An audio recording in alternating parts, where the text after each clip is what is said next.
राधे राधे सभी को। जय जय श्री राधे, जय जय श्री श्याम, जय जय श्री वृंदावन।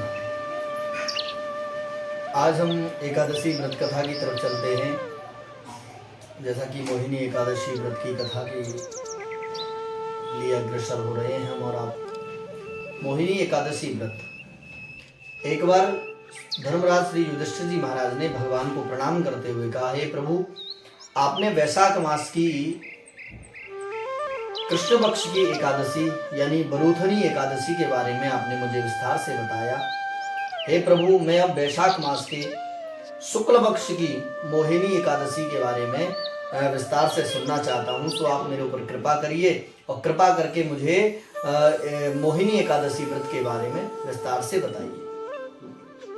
भगवान श्री कृष्ण कहते हैं, धर्मराज, वैशाख मास के शुक्ल पक्ष की जो एकादशी आती है उस एकादशी को मोहिनी एकादशी कहते हैं। मैं आपसे एक कथा कहता हूँ जिसे महर्षि वशिष्ठ जी ने श्री रामचंद्र जी महाराज से कहा था।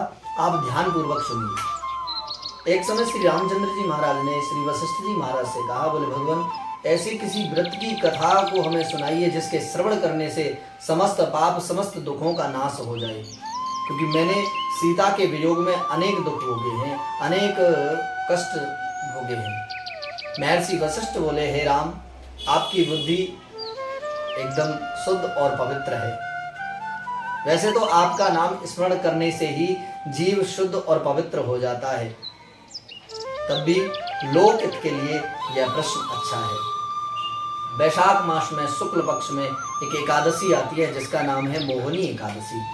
जिस व्रत को करने से जीव समस्त प्रकार के पापों से, समस्त प्रकार के दुखों से दूर होता है और इस जंजाल से छूट करके अंत में वैकुंठ को प्राप्त करता है। आइए मैं उस व्रत की कथा आपको श्रवण कराता हूँ। सरस्वती नदी के तट पर भद्रावती नाम की एक नगरी बसी हुई है और उस नगरी में दुतिमान नामक चंद्रवंशी राजा राज्य करता है। वहां धन धान्य से संपन्न व पुण्यवान धनपाल नामक एक वैश्य रहता था, जो बड़ा ही पुण्यशाली था और विष्णु भक्त था। भगवान विष्णु की अति भक्ति करता था, बड़ा ही भगवान का भक्त था। उसने नगर में अनेक धर्मशालाएं, कुएं, प्याऊ, सरोवर इत्यादि बनवाए। उसके 5 पुत्र थे, जिनमें से 5वां बेटा, जिसका नाम दृष्ट बुद्धि था, वो महापापी था, बड़ा ही पाप किया करता था। वह पितर इत्यादि को नहीं मानता था, वेश्या, दुराचारी इत्यादि मनुष्यों का संग किया करता था, जुआ खेलता था, परस्त्री गमन करता था, दुराचार करता था, इसी मांस मदिरा इत्यादि का पान करता रहता था। इसी प्रकार अनेक कुकर्मों से वह अपने पिता के धन को नष्ट किया करता था। इन्हीं कारणों से त्रस्त होकर के पिता ने एक दिन उसको घर से बाहर निकाल दिया, और घर से बाहर निकाल दिया तो घर से चला गया, और जब चला गया तो जाकर के अपने वस्त्र आभूषण इत्यादि बेच करके अपना निर्वाह करने लगा। लेकिन धीरे धीरे धीरे धीरे उसका सारा धन जो था उसके पास वो खत्म हो गया।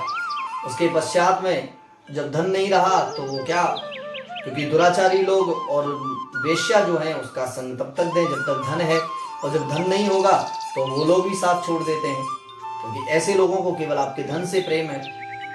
तो वेश्या, दुराचारी इत्यादि लोगों ने भी उसका साथ छोड़ दिया, धन रहा नहीं। अब वह चोरियां करने लगा।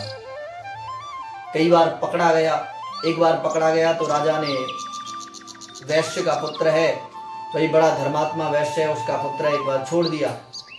फिर दोबारा पकड़ा गया तो राजा की आज्ञा से उसको बड़ी भारी कारागार में दुख भोगना पड़ा। और कारागार में जब दुख भोगना पड़ा तो एक बार राजा ने उसको नगर से बाहर निकाल दिया। और जब नगर से बाहर निकाला तो वह जंगल में चला गया, और जंगल में जब गया तो वहां जाकर के वन्य पशुओं को मार करके खाने लगा। कुछ समय बाद में वह बहेलिया हो गया, और बहेलिया बन करके धनुष बाण लेकर के पक्षी, पशु पक्षी इत्यादियों का शिकार करता, और शिकार करके उनको मार देता, और मार करके उनको खाने लगा। ऐसी प्रवृत्ति उसकी हो गई। एक समय वह प्यास से व्याकुल हुआ, दौड़ा हुआ इधर उधर दौड़ रहा था, और दौड़ते दौड़ते दौड़ते दौड़ते जब वन में सुदूर जंगल में निकल गया तो घूमते घूमते वह कौंडिन्य ऋषि के आश्रम पर पहुंचा। भूख प्यास से व्याकुल था। आश्रम देखा तो सोचा कि चलो यहाँ कोई होगा तो खाने का भोजन की व्यवस्था हो जाएगी। तो कौंडिन्य ऋषि के आश्रम पर जब वह पहुंचा तो जाकर देखा कि ऋषिदेव वहां थे नहीं, क्योंकि वैशाख मास चल रहा है और वैशाख मास में ऋषि लोग जो हैं गंगा स्नान के लिए गए हुए थे। ने देखा कि सामने से ऋषिदेव जो हैं गंगा स्नान करके लौट करके आ रहे थे। तो जैसे ही गंगा स्नान करके लौट रहे थे तो उनके जो गीले वस्त्र थे उनकी कुछ छींट है जो है उस व्यक्ति के ऊपर पड़ी, और जब उस व्यक्ति के ऊपर पड़ी तो उन छींटों से ही उसके अंदर सद्बुद्धि प्रकट हो गई। और जब सद्बुद्धि उसके हृदय में प्रकट हुई तो उसने संत देव के चरणों में पड़ गया और संत चरणों में पड़ करके प्रार्थना करने लगा, हे मुनिवर, मैंने अपने जीवन काल में बहुत पाप कर्म किए हैं, इन पाप कर्मों से छुटकारा पा जाऊं, ऐसा कोई मुझे उपाय बताइए जो मैं उपाय करूं तो इन पापों से मुझे छुटकारा मिल जाए। ऋषि देव ने उसके वचनों को, दीन वचनों को सुना और दीन वचनों को सुन करके ऋषि को दया आ गई, और दया आई तो ऋषि ने उपाय बताया, हे बालक, वैशाख मास के शुक्ल पक्ष की एकादशी आती है जिसे मोहिनी एकादशी कहते हैं, तुम उस व्रत को करो। उस व्रत के करने से तुम्हें सभी पापों से मुक्ति मिल जाएगी। सभी जो भी तुमने पाप कर्म किए हैं, जो भी तुमने दूषित कर्म किए हैं, उन सभी कर्मों से तुम्हें छुटकारा मिलेगा। वह व्यक्ति मुनि के वचन सुन करके बड़ा प्रसन्न हुआ और मुनि के द्वारा बताई हुई विधि जान करके उसने वह व्रत किया। हे राम, इस व्रत के करने से उस जीव के सभी पाप नष्ट हो गए और अंत में वह जीव जो है गरुड़ पर बैठ करके सीधा वैकुंठ धाम के लिए, विष्णु धाम के लिए गया है। इस व्रत से मोह आदि सब छूट जाते हैं। संसार में इस व्रत से श्रेष्ठ कोई व्रत नहीं है।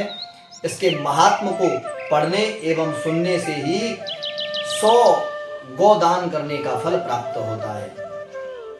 जय जय श्री राधे, जय जय श्री श्याम। सभी भक्त प्रेमियों से निवेदन है, सनातनियों से निवेदन है, सभी लोग एकादशी व्रत जरूर करें।